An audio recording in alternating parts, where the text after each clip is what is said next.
Hello, this is Lilian, welcoming you to the 1975th edition of the Enfield Talking newspaper, Dateline the 16th of October 2014. The readers this week are Beverley, Rod and myself, Lilian, with Cassandra on the controls. The items that we will be reading come from our local newspapers, the Enfield Gazette and Advertiser and the Enfield Independent, and are their copyright. Our title music is Country Rock Polka, composed by Pat Prilly, Fernand Boulan, Harry Brewer, and performed by Jean-Jacques Perry, and is used with his kind permission.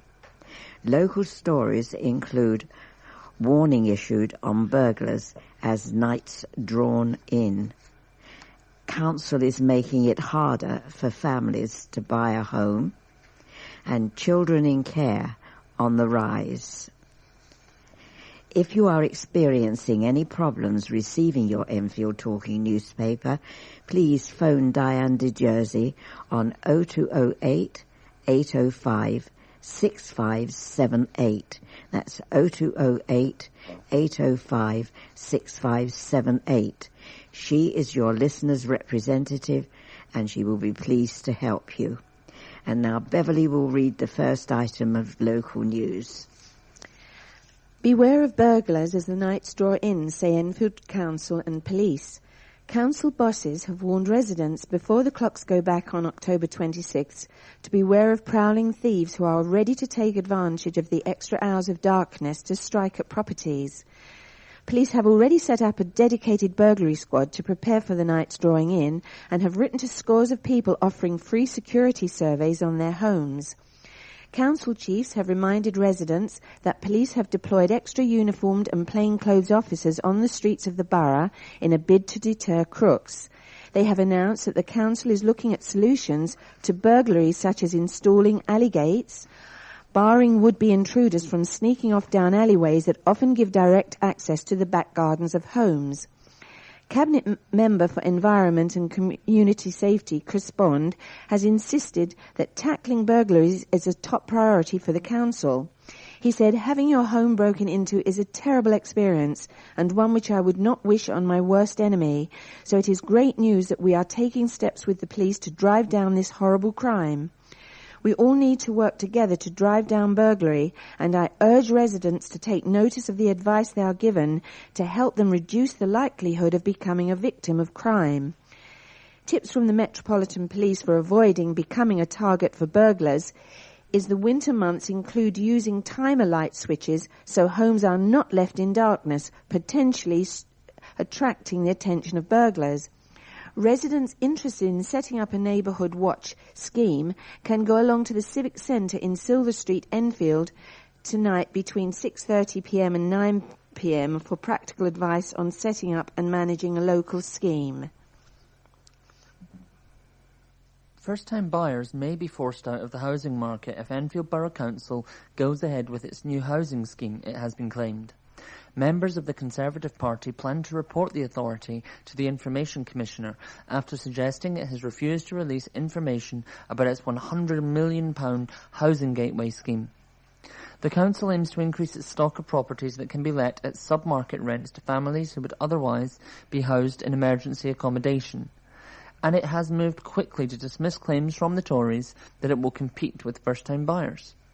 A spokesman stated that the council is predominantly competing for 2- and 3-bedroom housing. Councillor Amit Oknekner, Cabinet Member for Housing, explained, "The houses we are buying are rarely competing with first-time buyers, and we are not setting out to distort the housing market. We have nothing to hide, and this will help us build up our stock once more. Enfield, and indeed London, is in a housing crisis, and we will not shy away from intervention." However, the opposition is claiming that the scheme is going against first-time buyers and invariably winning the bid because of its financial muscle, thus creating a housing bubble in the borough. Councillor Edward Smith, Shadow Cabinet Lead on Housing, said, "The council is spending £100 million on buying houses in Enfield, directly competing against first-time buyers and making it harder for families to buy a home. It is also likely to create a house price bubble in Enfield, as it hoovers up houses available on the market whilst not building any new properties. There are a number of sites across Enfield that are ready for development, but a lack of vision and planning from the council have meant they remain untouched. So far, there have been 12 new homes bought and more than 50 offers accepted, which is increasing on a weekly basis because good working relationships with local agents have been established. Councillor O'Connor has also dismissed claims that the Conservatives did not receive financial details on how much was paid for the properties and what the asking price was. He said, "It is not true to say we have not provided the Conservatives with these figures. I am very proud of this scheme, and we have been recognised all over the country, including Conservative London boroughs. They have seen everything that I have seen." Councillor Smith added, "We fully understand that the Council faces unprecedented demand for social housing from a rising population and the export of homeless families from other parts of London. The Council would be better advised to use these resources to encourage housing associations to develop more low-cost housing in the borough and also use its new powers given by the government to start a major programme of house building to reduce its reliance on increasingly expensive, privately rented accommodation." A map outlining where the properties have been purchased shows the majority of three-bedroom homes are being bought along Hertford Road, predominantly in Enfield Lock. All but 2 of the properties so far purchased or accepted are to the east of the A10 Great Cambridge Road. The number of children that are being taken into care because of abuse or neglect is on the rise, figures have revealed. A Freedom of Information request by the Enfield Independent to the local authority revealed that 152 of the 298 cases since January 2013 were because of abuse or neglect at home. The second highest reason for taking children into care was absent parenting in 51 cases. The statistics show that between January and August 2013, 54 children were taken into care by the council for abuse or neglect. However, in the same time period for 2014, the number of children had increased by 11 to 65, and the number of cases is on track to surpass last year's total of 87. The local authority has coded 8 different reasons for taking a child into care, which include child's disability, abuse or neglect, parental illness or disability, family in acute stress, family dysfunction, socially unacceptable behaviour, low income and absent parenting.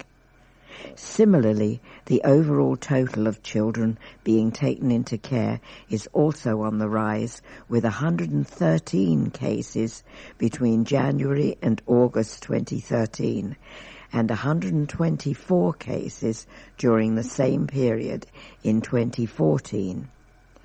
Teenagers at 16 and 17 years old were the most common age to be taken into care at 56 and 55 children since January 2013.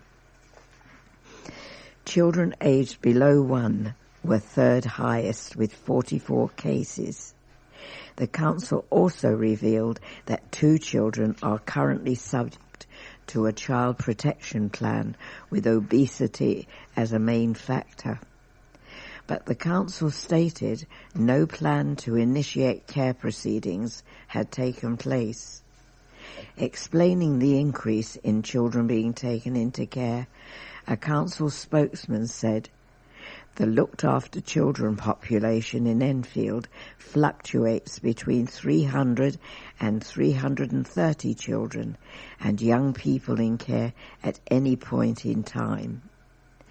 As the child population in the borough increases, the number of children in care will also increase commensurately At present, approximately 40 children and young people are in care per 10,000 of the child population. This is in line with regional and national averages. Last April, the government introduced the LASPO Act. This law determined that any young person remanded in custody would have the status of being in care.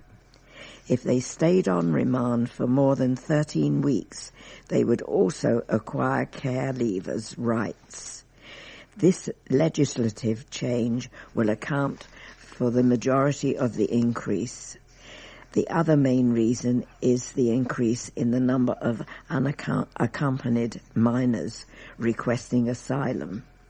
The majority of these young people come from rural Albania, citing blood feuds as their main reason for fleeing Albania.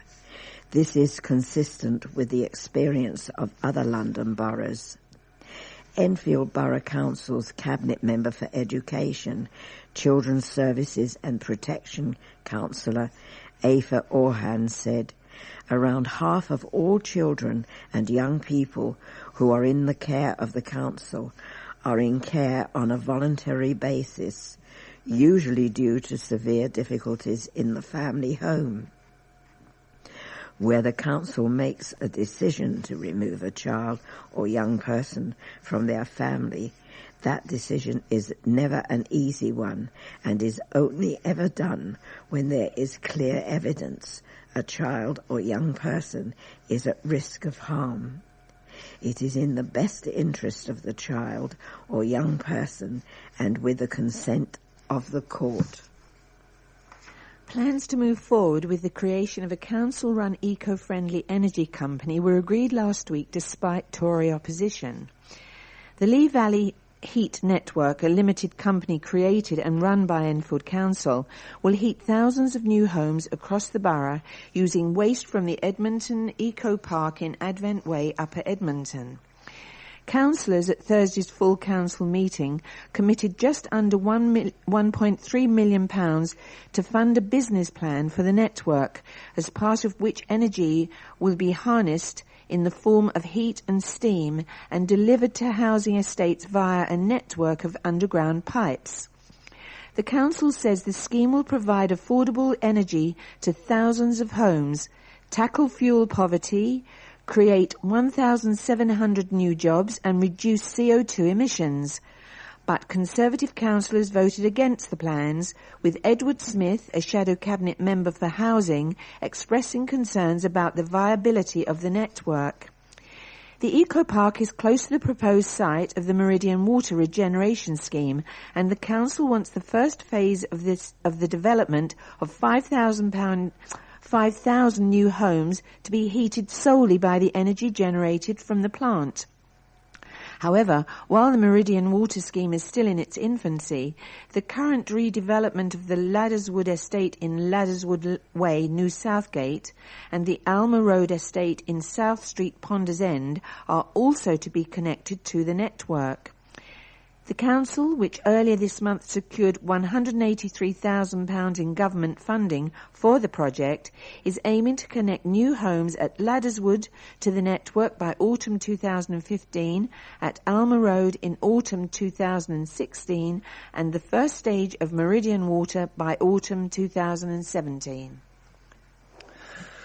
A young father appears to have won a protracted battle against parking enforcers after a fine he received while in hospital supporting his wife, who was giving birth to the couple's firstborn child. Hussein Bapula, 27, of Winnipeg Way, Cheshunt, was due to face solicitors acting on behalf of North Middlesex University Hospital in court in February over a fine and costs totalling £200 for non-payment of a parking penalty ticket issued in the hospital's car park last year. But following pressure from the Advertiser yesterday, the hospital in Stirling Way, Edmonton, said it would ask solicitors, Throw-ins, to withdraw the action against Mr. Bapula, agreeing he did the right thing and supported his wife during her labour. Mr. Bapula rushed his wife Natalie, 32, to the hospital in the early hours of May 20th, 2013, after her waters had broken. The couple were living down the road in Watermill Lane at the time. In distress, he parked his car unknowingly in the hospital's blue light drop-off point and took his wife to the maternity ward, where she gave birth to their daughter Amaya. He told the Advertiser, "Natalie suffers from anxiety, and after the birth I stayed with her until they assigned her a bed. When I arrived back to move my car a few hours later, I'd found I had received a parking ticket. I was not surprised." But the young father's ordeal started when his appeal against the £15 ticket was rejected, even after sending Trethroins a copy of his Amaya's birth certificate and offering to pay the equivalent of a 4-hour stay in a parking bay. In January, after months of correspondence, the firm would not budge and started legal action against Mr. Bapula. He added, "I have always refused to pay the fine on the grounds that Natalie was pregnant. There were no porters to help her around, and she has anxiety. It being a hospital, I would have thought that they would have understood the circumstances. It was never about the money, but about principle, and I am glad the hospital has asked Trethowens to drop the action." A North Mid spokesman added, "The hospital always seeks to apply the same common-sense approach to anyone who has a good reason for not purchasing a ticket. If anyone should receive a penalty ticket, they can apply to the manager of the service in question to get it waived. If in agreement, we will instruct Trethowens to stop any enforcement." Opposition councillors accused the Labour administration of failing to adequately plan for the future in a heated debate on school places last week. The two sides clashed at Thursday's full council meeting over a report updating members on the primary school expansion programme in a debate which saw Enfield Council's Conservative group call on Labour to draw up a new report into future demand for secondary places. Michael Rye, a Tory councillor for Enfield Town, who said the report should be completed by April next year, said, "Those students now in primary education will be requesting a place at a secondary school, and I think the council report begs a number of questions. Which secondary school need to expand as well? Which new sites will the council acquire? Where does the funding come from, and how will this all be delivered?" Mr. Rye's colleague for Bush Hill Park, Lee Chamberlain, added, "Secondary education is an issue that is going to grow. We need school places. We need to protect our residents from ill-thought-out schemes, and we need to be more proactive in our thinking. Since 2010, the Council has provided 4,410 additional primary school places across the borough, with a further 2,000 places to follow as part of an expansion programme scheduled to be completed by September 2018. The plans include 840 new places in the southwest of the borough, where demand is greatest. There is also an urgent need to provide for children with special educational needs. Aoife Orhan, Cabinet Member for Education, Children's Services and Protection, accepted the Tory amendment before defending Labour's record on providing new school places. She told the full council meeting, "We have delivered the school places that we need, and we will continue to do so in increasingly challenging circumstances.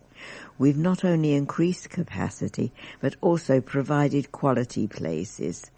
All our kids in Enfield will be adequately provided for right across the borough."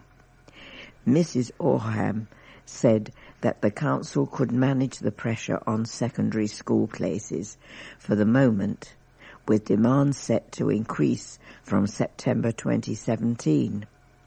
She added, "The simple fact is that basic need funding for secondary provision is even more shameful than primary. I urge members of the opposition to exert whatever influence they have to lobby the government for the much-needed funding. Enfield North MP Nick Dubois has attacked Labour rival Joan Ryan over misleading claims made in relation to youth unemployment. Conservative Mr Dubois hit out at Ms Ryan, Labour's prospective parliamentary candidate for Enfield North, after she claimed in a campaigning leaflet distributed during the summer that youth unemployment is rising. However, figures published by the House of Commons Library in June showed that the number of people aged between 18 and 24 who were out of work in the Enfield North constituency fell from 710 to 435 over the preceding 12 months, a 39% reduction. And last month's Labour statistics revealed that youth unemployment across the borough fell by 33% during the past year. Mr Dubois wrote to Ms Ryan last month asking for the claims to be corrected.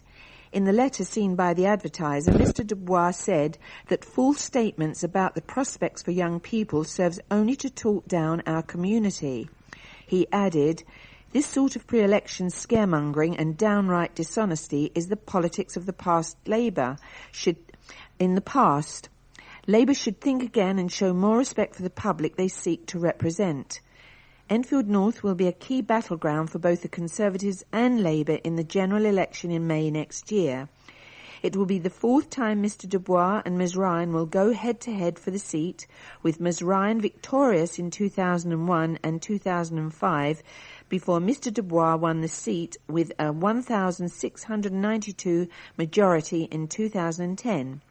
Ms Ryan had not responded to requests for a comment by the time the Advertiser went to press. Enfield Council is lobbying Mayor of London Boris Johnson for funding to improve the aspect of 6 railway stations in the borough. Silver Street, Edmonton Green, Bush Hill Park, Enfield Town, Southbury and Turkey Street are among 25 stations in North and East London which will be added to the Transport for London overground network next year. While the changeover will include rebranded and upgraded passenger facilities at all 6 stations, the Council is calling on Mr Johnson for further funding to regenerate areas around the stations to coincide with the works already agreed. If successful, the Council's bid will mean £1.2 million worth of improvements to the areas surrounding Bush Hill Park and Turkey Street stations.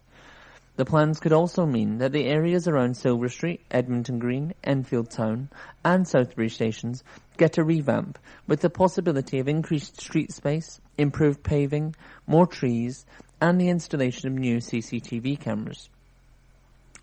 The improvements could also serve as part of the Cycle Enfield project to encourage cycling in the borough. Chris Bond, Enfield Council's Cabinet Member for Environment and Community Safety, said, "The Council is working hard to make sure that people can travel safely around the borough in pleasant conditions with a minimum of inconvenience. We are gradually transforming the environment around stations in the borough to improve their travel experience. We will continue to work with TfL to ensure that we play our part in improving the travelling experience of people visiting and passing through the borough." Dodgy takeaways and filthy restaurants could be a thing of the past as council bosses round up a year of shutdowns and clean-ups across the borough. In an annual review of food safety and hygiene successes, the council has announced that in the past year it has shut down 6 food outlets, prosecuted 3 businesses for endangering the public, and issued 58 improvement notices to businesses telling owners to clean up their act. To date, the courts have handed establishments more than £5,000 in fines. According to the council, another 10 premises are currently under investigation. Cabinet Member for Community Safety, Chris Bond, praised environmental health officers for clamping down on health and safety violations. He said environmental health officers really are the first line of defence against bugs, bacteria and pests for people who have decided to go out and enjoy themselves in one of the borough's hundreds of restaurants. Anyone interested in discovering the hygiene rating of a restaurant before eating there can log on to www.ratings.food.gov.uk. A teenage golfer from Enfield joined an exclusive club when he produced a magnificent hole-in-one. Nicholas Lewis struck the perfect shot on the 220-yard par 3 fifth hole at Bush Hill Park. The 16-year-old, who has a handicap of 9, was rewarded with membership of the BOSS Boss Watches H1 Club and a specially commissioned commemorative timepiece. Stephen Bryden, commercial director for MGS Distribution, distributor of the watches, said, "Congratulations to Nicholas on achieving golf's holy grail of a hole-in-one. To the majority of amateur golfers, recording a hole-in-one will be the most memorable thing they achieve in golf. A once-in-a-lifetime experience, probably, and we want to ensure they have much better memories than merely a dent in their bank balance after buying drinks in the clubhouse." More than £2,000 was raised after 160 costumed runners took part in the Chicken Shed Theatre's Community Fun Run. Proceeds from the 10-kilometre challenge through Trent Park went towards the Michelle Durler Youth Fund, launched in honour of Chicken Shed's former director who died last year. The fund was set up to support young people seeking to gain access to the theatre in Chaseside, Cathill. A vet has described his experiences tagging a white rhino in South Africa as too good an opportunity to miss. Simon Hayes, who has worked at Village Vet in Winchmore Hill for 20 years, travelled to Cape Town on a conservation mission to protect the animals from poachers who kill the animals for their horns. As part of a small group of UK vets, Mr. Hayes attended the World's Small Animal Veterinary Congress before being taken to Kruger National Park. Mr. Hayes was joined by Village Vet owner Brendan Robinson and business partner Russell Welsh on a program to place microchips on the animals' horns and necks.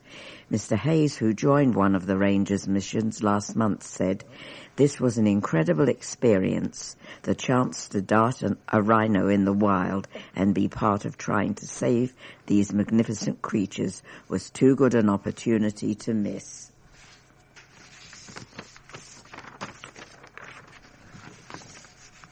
We have now reached the end of side 1 of this tape. Please stop your machine now, take out the cassette, turn it over and start side 2.